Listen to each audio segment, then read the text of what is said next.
नमस्कार। आप सभी का हार्दिक स्वागत है स्वयं से साक्षात्कार की इस कड़ी में, जिसका शीर्षक है गुरु चार प्रकार।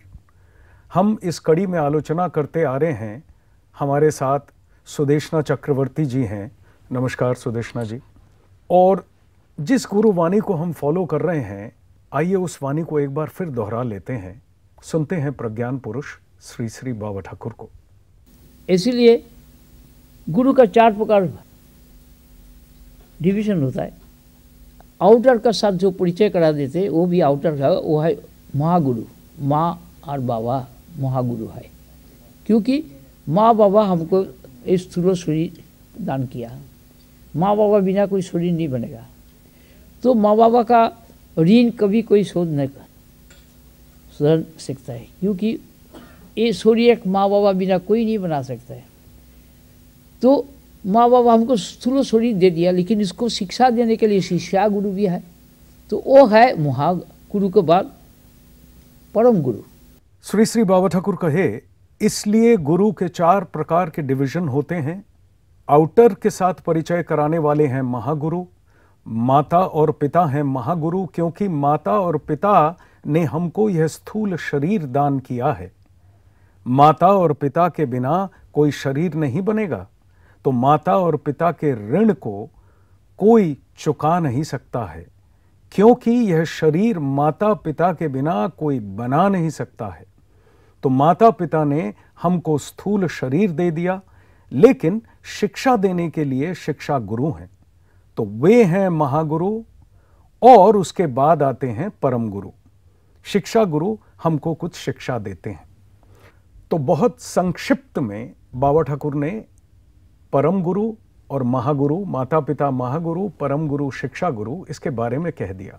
हम लोग पिछली कुछ कड़ियों से आलोचना करते आ रहे हैं परम गुरु के बारे में और साथ ही साथ माता पिता के बारे में, क्योंकि परम गुरु एक ऐसी अवस्था में होते हैं जो एक तरफ से माता पिता से डील करते हैं, दूसरी तरफ जो छात्रगण हैं उनके साथ डील करते हैं।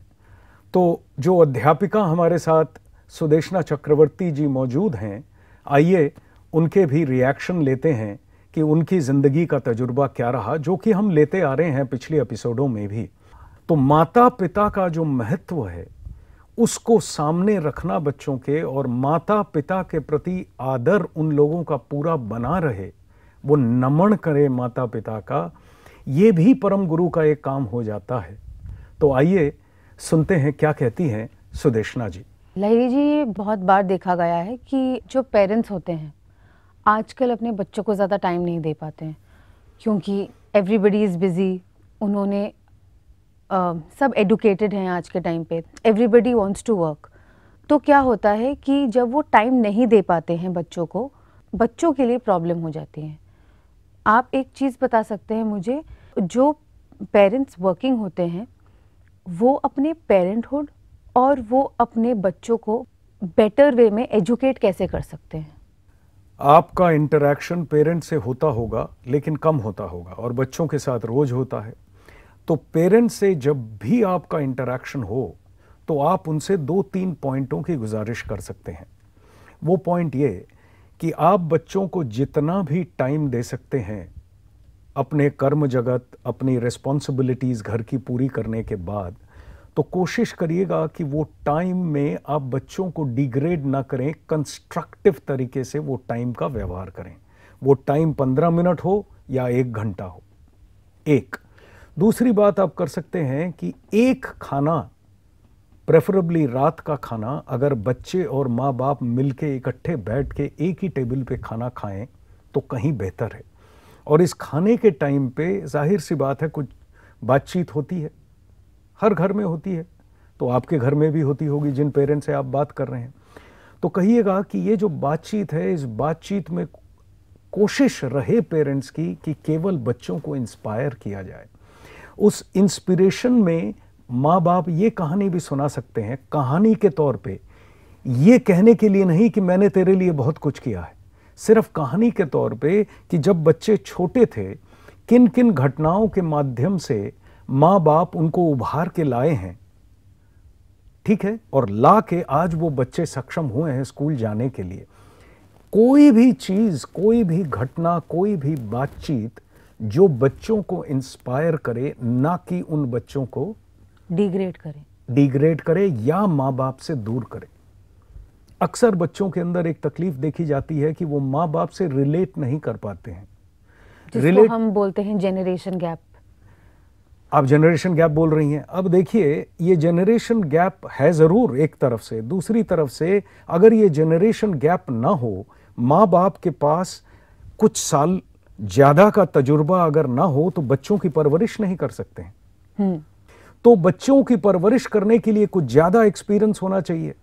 एक जनरेशन हायर होगा तभी ना परवरिश कर पाएंगे। तो ये बातें बच्चों के सामने रखनी पड़ेंगी कि ये जो जनरेशन गैप आप देख रहे हो बच्चों, ये गैप जरूर है।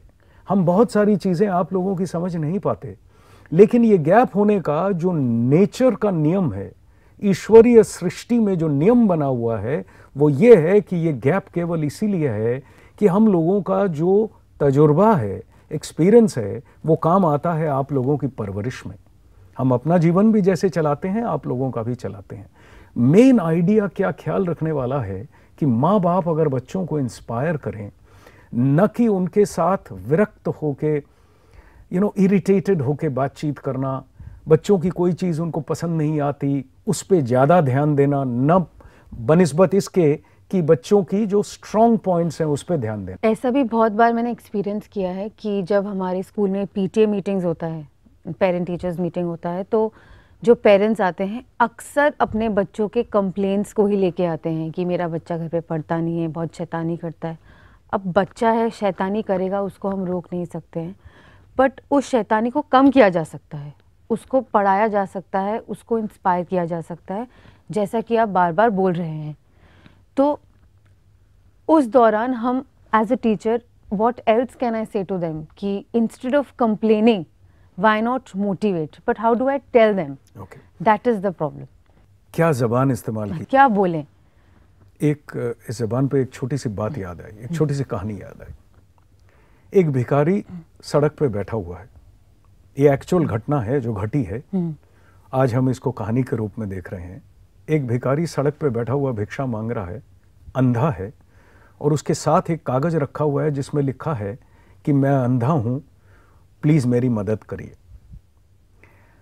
अब राह चलते हुए एक लेडी आती हैं, वो भिखारी की तरफ देखती हैं और वो जो कागज लिखा है उसकी तरफ देखती हैं, और उस कागज को हटा के, उसके उल्टा करके उस कागज के पीछे कुछ और लिख देती हैं। लिख देने के बाद वो लेडी चली जाती हैं, वो भी थोड़े से पैसे रख के चली जाती हैं। ये लिखाई होने के बाद दनादन लोग आने लगे और उसको देने लगे, दनादन लोग आने लगे और उसको देने लगे। पहली भाषा जो लिखी हुई थी वो थी कि मैं अंधा हूं, मेरी मदद करिए। उस लेडी ने उसको घुमा के भाषा लिख दी कि आज की बहुत बढ़िया सुबह मैं देख नहीं पा रहा हूं, इतनी सुंदर आज की सुबह मैं देख नहीं पा रहा हूं। तो उन्होंने भाषा ही बदल दी।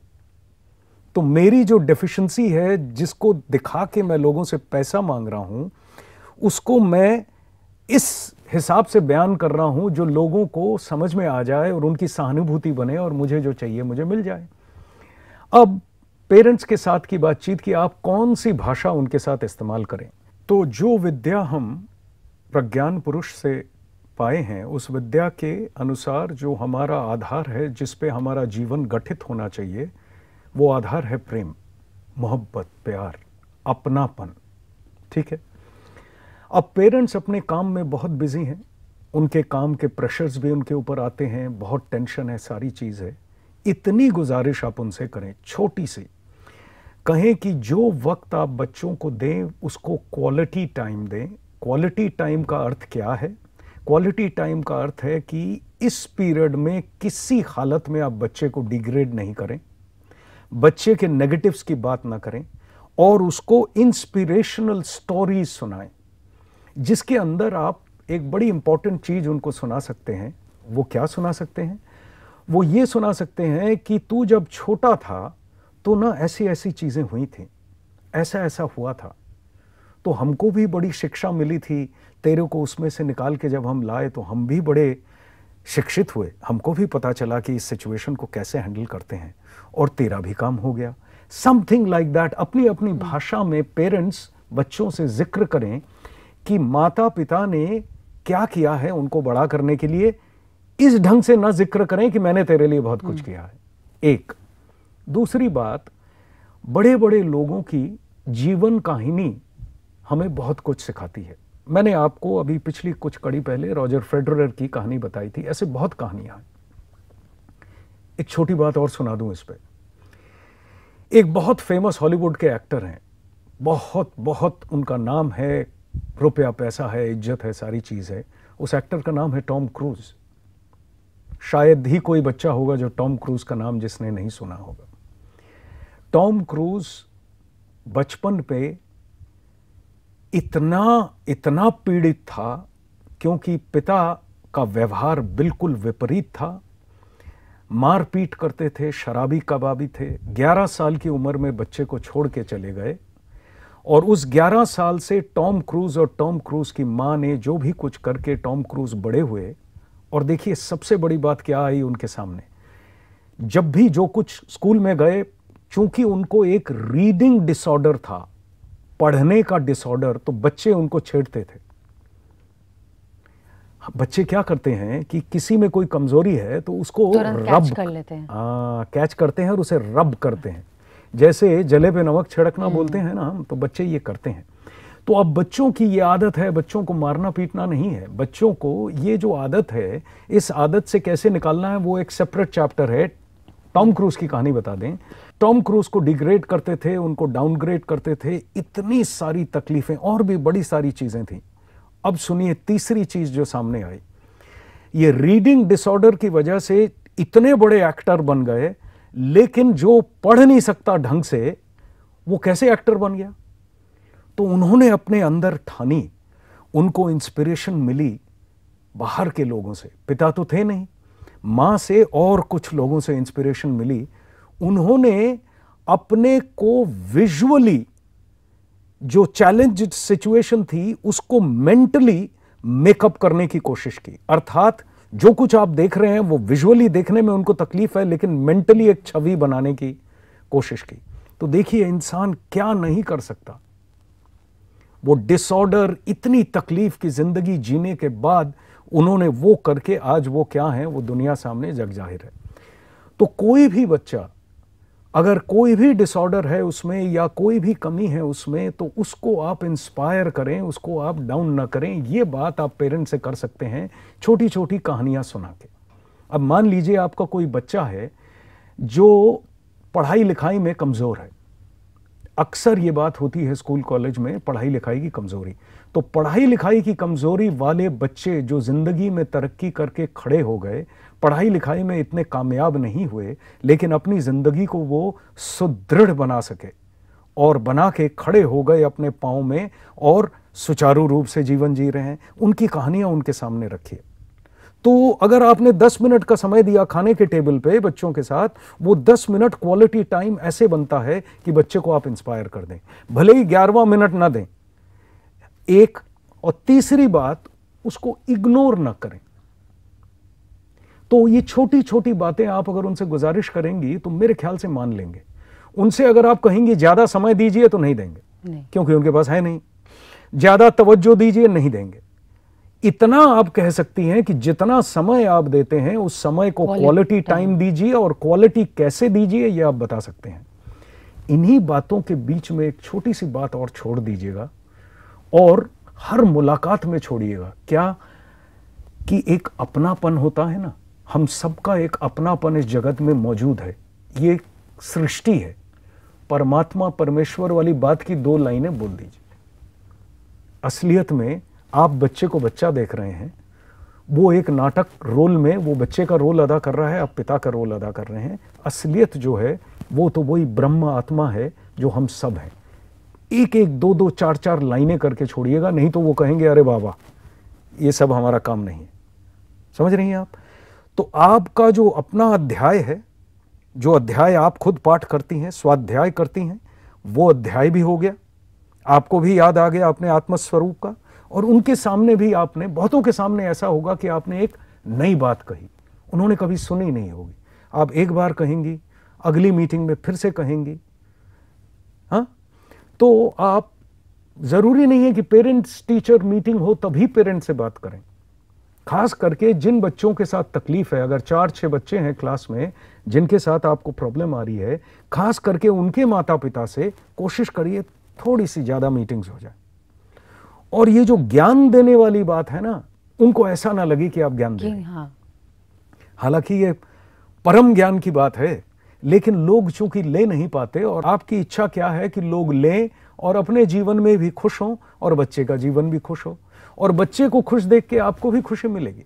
क्योंकि अक्सर ऐसा देखा गया कि अगर हम ये प्रेजेंट करते हैं, जैसे मैंने पिछले एपिसोड में ही बोला था, तो लोग उसे रिजेक्ट कर देते हैं because of the intellect they have.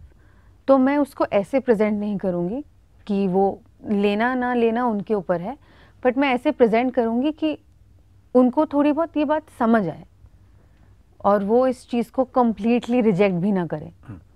उनको अच्छा लगे इस हिसाब से आप उनको प्रेजेंट करिए बात। लेकिन एक चीज जो आपको हमेशा ध्यान में रख के चलनी है, वो है आधार होगा प्रेम का, अपनेपन का, भलाई का। मैं आपको एक छोटी सी कहानी और सुनाता हूं। एक पेंसिल और एक रबड़, इरेजर, उसकी कहानी है। दोनों में बात हो रही है। जो पेंसिल है जब अकेला इरेजर के साथ है तो इरेजर को बोल रहा है कि अरे भाई, तेरे को इतना दुख कष्ट सहना पड़ता है मेरे लिए, मैं कहीं कुछ गलत लिख देता हूं और तू बेचारी अपना जिंदगी का कुछ हिस्सा दे देती है उसको मिटाने के लिए। ऐसे मेरी गलतियों को मिटाते मिटाते तू खुद मिट जाती है, तो मुझे भाई बड़ा बुरा लग रहा है। अब ये जो इरेजर है वो क्या जवाब देते हैं? वो कहता है कि ऐसा कुछ नहीं है, मैं तो इसके लिए ही बना हूं, तो मुझे बुरा नहीं लगता, चिंता मत करो। ये तुम्हारी गलतियां मिटा रहा हूं, मैं अपना काम पूरा कर रहा हूं, यही मेरा आनंद है, इसी में मेरा आनंद है। तुम्हारा काम जैसे लिखने में तुम्हें आनंद है, वैसे मुझे मेरा काम पूरा करने में आनंद है। अब देखिए माता पिता क्या करते हैं। बच्चे को पता हो या ना हो, माता पिता मिटाते मिटाते खुद मिट जाते हैं। बच्चा इसको रिकॉग्नाइज करता है नहीं करता है बच्चे के ऊपर है। लेकिन बच्चे को अगर आप इतनी छोटी सी कहानी सुनाते हैं और सुना के उसको और कुछ ना कहिए, सिर्फ सुना दीजिए, बहुत बच्चे रिसेप्टिव होते हैं। देखिएगा आप धीरे धीरे बच्चों के अंदर क्या भाव पैदा होंगे, चीज बदल जाएगी। तो विद्या जो है स्कूल कॉलेज में पढ़ने लिखने की सिखाई जाती है, उसके साथ ये वाली विद्या थोड़ी सी जुड़नी चाहिए, जिसे हम कहते हैं थोड़ा स्पिरिचुअल नॉलेज, स्पिरिचुअल कह लीजिए, जो कह लीजिए, जो एकदम असली अपनी विद्या है। लेकिन सुदेशना जी, हमारा फिर समय समाप्त हो चला। दोस्तों, हमारी इतनी इंटरेस्टिंग ये कड़ी है माता पिता को लेके और शिक्षा गुरु को लेके, हम इसको जारी रखेंगे हमारे अगले एपिसोड में। तब तक के लिए नमस्कार।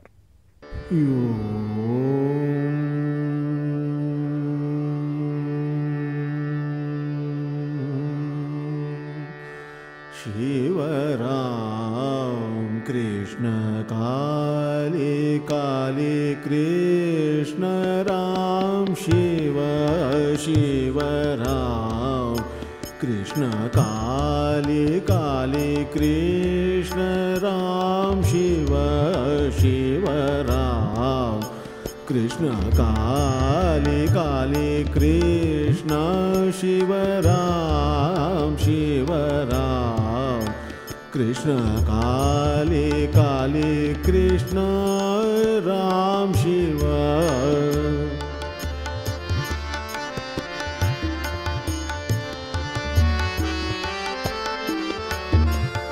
शिव राम कृष्ण काली काली कृष्ण राम शिव शिव राम कृष्ण काली काली कृष्ण राम शिव शिव राम कृष्ण काली काली कृष्ण राम शिव शिव राम कृष्ण काली काली कृष्ण राम शिव।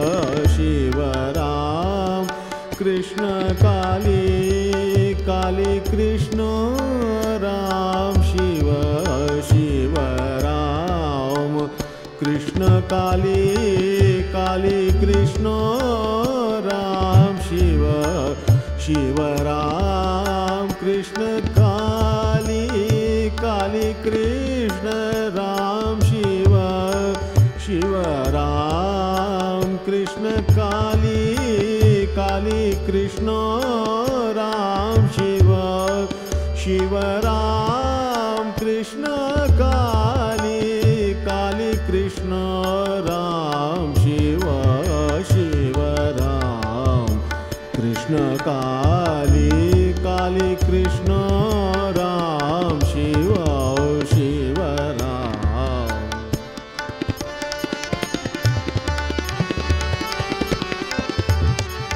शिव राम कृष्ण काली काली कृष्ण शिव राम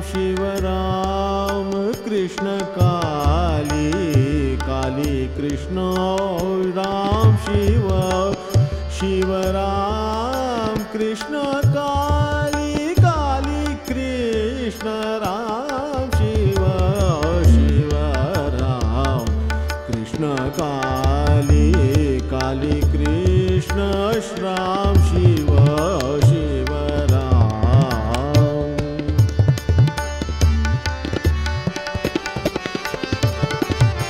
शिव राम कृष्ण काली काली कृष्ण राम शिव शिव राम कृष्ण काली काली कृष्ण राम शिव शिव राम कृष्ण काली काली कृष्ण शिव राम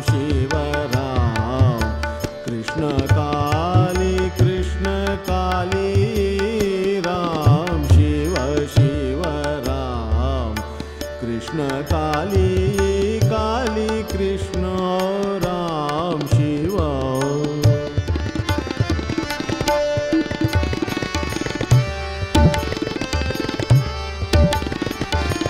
शिव राम कृष्ण काली काली कृष्ण राम शिव शिव राम कृष्ण काली काली कृष्ण राम शिव शिव राम कृष्ण काली काली कृष्ण राम शिव शिव राम कृष्ण काली काली कृष्ण राम शिव शिव राम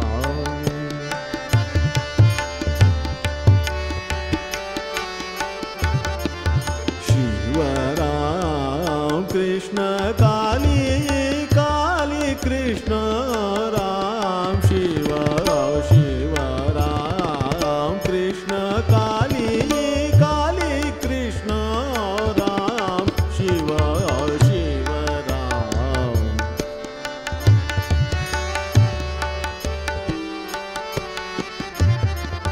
शिव राम कृष्ण काली काली कृष्ण राम शिव शिव राम कृष्ण काली काली कृष्ण राम शिव शिव राम कृष्ण काली काली कृष्ण राम शिव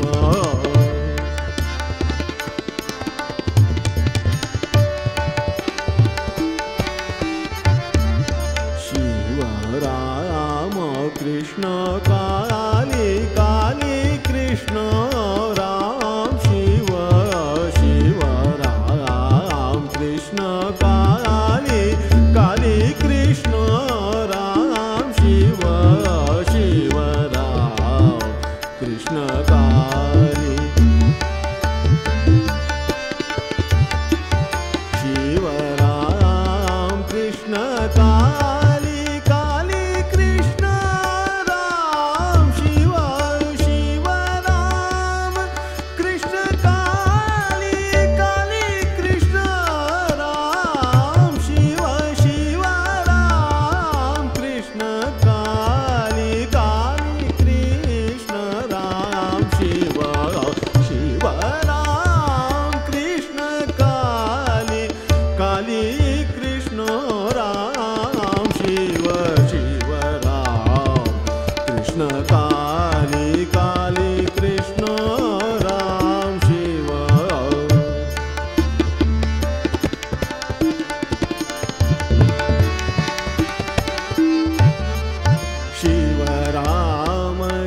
कृष्ण काली काली कृष्ण कृष्ण राम शिव राम कृष्ण काली काली कृष्ण राम शिव शिव राम कृष्ण काली काली कृष्ण राम शिव शिव राम कृष्ण काली काली कृष्ण राम शिव शिव राम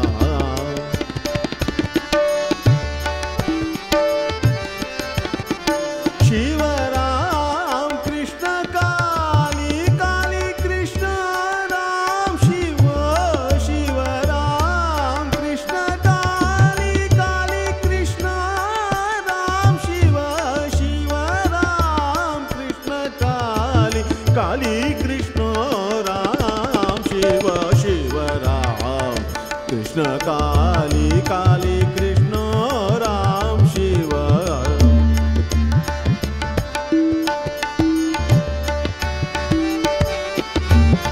शिव राम कृष्ण काली काली कृष्ण शिव राम कृष्ण काली काली कृष्ण राम शिव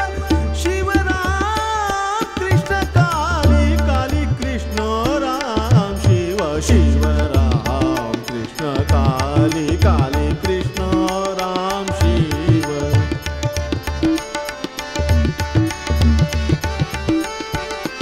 शिव राम कृष्ण काली काली कृष्ण शिव राम कृष्ण काली काली कृष्ण राम शिव शिव राम कृष्ण काली शिव राम कृष्ण काली काली कृष्ण राम शिव शिव राम कृष्ण काली काली कृष्ण राम शिव शिव राम कृष्ण काली काली कृष्ण राम शिव शिव राम कृष्ण काली काली कृष्ण राम शिव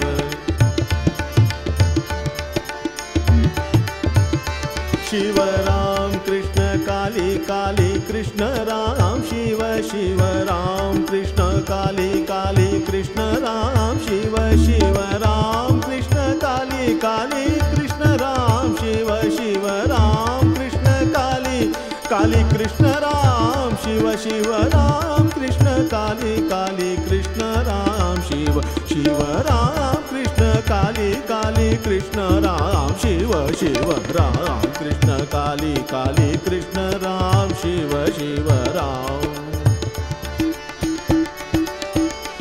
शिव राम कृष्ण काली काली कृष्ण राम शिव शिव राम कृष्ण काली काली कृष्ण राम शिव शिव राम कृष्ण काली काली कृष्ण राम शिव शिव राम कृष्ण काली काली कृष्ण राम शिव शिव राम कृष्ण काली काली कृष्ण राम शिव शिव राम कृष्ण काली काली कृष्ण राम शिव शिव राम कृष्ण काली काली कृष्ण राम शिव शिव राम कृष्ण काली काली कृष्ण राम शिव शिव राम शिव कृष्ण काली काली कृष्ण शिव राम कृष्ण काली शिव राम कृष्ण काली काली कृष्ण राम शिव शिव राम कृष्ण काली काली कृष्ण राम शिव शिव राम कृष्ण काली काली कृष्ण राम शिव शिव राम कृष्ण काली कृष्ण काली काली कृष्ण काली कृष्ण राम शिव शिव राम कृष्ण काली काली कृष्ण राम शिव शिव राम कृष्ण काली काली कृष्ण राम शिव शिव राम कृष्ण काली काली कृष्ण राम शिव शिव राम कृष्ण काली काली कृष्ण राम शिव शिव राम कृष्ण काली शिव राम कृष्ण काली शिव राम कृष्ण काली काली कृष्ण